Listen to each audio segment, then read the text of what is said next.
আসসালামু আলাইকুম, স্বাগতম সবাইকে ইজি লার্নিংয়ের নতুন আরেকটি টিউটোরিয়ালে। আজকের টিউটোরিয়ালটিতে আমরা শিখব কিভাবে কেস চেঞ্জ করে ডেটাকে প্রপার করে নেওয়া যায়। এখানে যে ডেটাবেসটা আপনারা দেখতে পাচ্ছেন, এখানে ডান সাইডে কিছু নাম স্টোর করা আছে।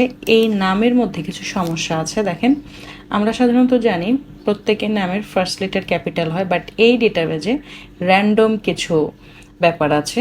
এখানে স্মল লেটার আছে, এখানে ফার্স্ট লেটার আছে, পরের নামটা মানে প্রত্যেকটা নামের মধ্যে কোনো না কোনো এরর আছে। অর্থাৎ ডেটাটা কিন্তু ফ্রেশ না, পারফেক্ট না। এখন আপনি যদি চান এই নামগুলো আপনি প্রপার কেজে কনভার্ট করবেন, তাহলে আপনি যেটা করবেন, এইখানে এসে জাস্ট প্রপার কেস বলতে আপনি কারো নামের ফার্স্ট লেটার ক্যাপিটাল হয়, আপনি ক্যাপিটাল করে দেবেন। জাস্ট আমি টাইপ করছি PERVIN, অর্থাৎ বাম সাইডে এই সাইডে যেইভাবে স্পেলিংগুলো আছে আপনি সেইভাবে জাস্ট টাইপ করবেন, স্পেস দেন, তার লিখে দেন, এন্টার প্রেস করে দেন। ওকে, আপনি পরের নামটা আবার ধরেন আব্দুল হালিম। এইখানে এসে জাস্ট আপনি A দেন, B দেন, জাস্ট পরের লিস্টটা কিন্তু এখানে নিচে যতগুলো নাম আছে সব কিন্তু লিস্ট আকারে চলে আসছে। আপনি জাস্ট এন্টার বাটনটা প্রেস করে দেন। দেখেন এখানে কিন্তু প্রপার কেস হিসাবে আপনার ডাটাগুলো স্টোর হয়েছে। আপনি এবার যাচ্ছেন সবগুলো নামকে আপনি লোয়ার কেজে রাখতে চান। লোয়ার কেজ এখানে যেভাবে র্যান্ডামলি আছে সেটা না, আপনি জাস্ট সবগুলো নামের লেটারকে লোয়ার কেসে দিতে চান। তাহলে আপনি যেটা করবেন, আপনি আবার টাইপ করবেন PERVIN। যেহেতু আমাদের প্রথম নামটা পারভিন আক্তার, তো আমরা প্রথম নামটাই লিখলাম পারভিন, স্পেস দিলাম AKTER, এন্টার প্রেস করে দিলাম। এবার আমরা এই জায়গা থেকে পরের নামটার ফার্স্ট ওয়ার্ডটা লিখব AB। দেখেন আমাদের লিস্টে কিন্তু চলে আসছে। এবার জাস্ট আমরা এন্টার প্রেস করে দিলাম, আমাদের কিন্তু সবগুলো স্মল লেটার হয়ে গেল। অর্থাৎ লোয়ার কেজে কনভার্ট হয়ে গেল। এবার আমরা চাচ্ছি আপার কেজ করতে। আপার কেজের জন্য আমাদের যেটা করতে হবে, আমাদের সবগুলো ক্যাপিটাল লিখতে হবে। আমি লিখছি PERVIN, স্পেস দিলাম AKTER, এন্টার প্রেস করে দিই।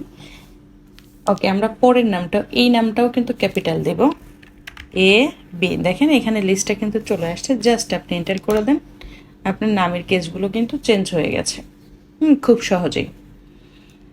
কিন্তু এইখানে একটা রেস্ট্রিকশন আছে। আপনি যদি কোথাও থেকে একটা নাম চেঞ্জ করে দেন, ধরেন এইখান থেকে আল আমিন, এই নামটা আপনি চেঞ্জ করে অন্য একটা আল আরাফ দেবেন। আমি দিচ্ছি ALARAF, আল আরাফ, এন্টার প্রেস করে দেন। এইখানে কিন্তু আপনার ডেটা থেকে নামগুলো চেঞ্জ হচ্ছে না, অর্থাৎ এইখানে যে চেঞ্জটা আসলো এইখানে কিন্তু সেগুলো অটোমেটিক্যালি চেঞ্জ হচ্ছে না, মানে ডাইনামিকলি চেঞ্জ হওয়ার কথা, বাট হচ্ছে না। আমরা যদি ওই রকম কিছু করতে যাই তাহলে অবশ্যই আমাদের এইভাবে না করে ফাংশনের মাধ্যমে আউটপুটটা বের করে নিয়ে আসতে হবে। কিভাবে সেটা চলুন দেখে নেওয়া যাক। আমরা এই প্রসেসের ডেটাগুলো ডিলিট করে দিলাম। এখন এইখানে আসি, আমরা বলেছি কিন্তু ফাংশনের মাধ্যমে আমরা আউটপুটটা আনবো।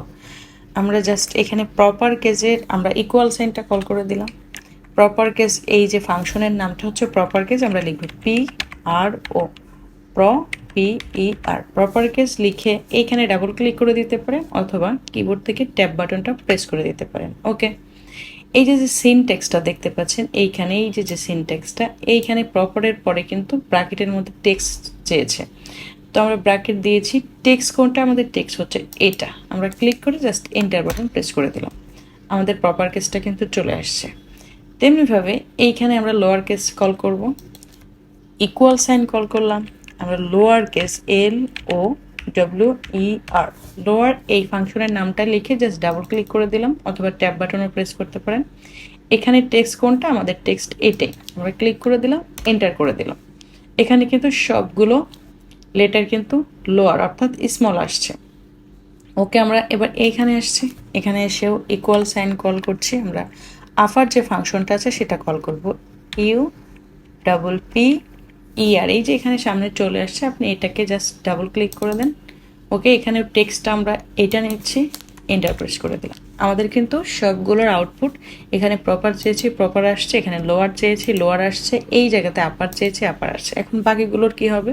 হ্যাঁ, বাকিগুলোকে জাস্ট আপনি এইখান থেকে যেহেতু প্রথম শুরু করেছেন, এইখান থেকে এই রো দিয়ে ডেটাটা সিলেক্ট করে নেন।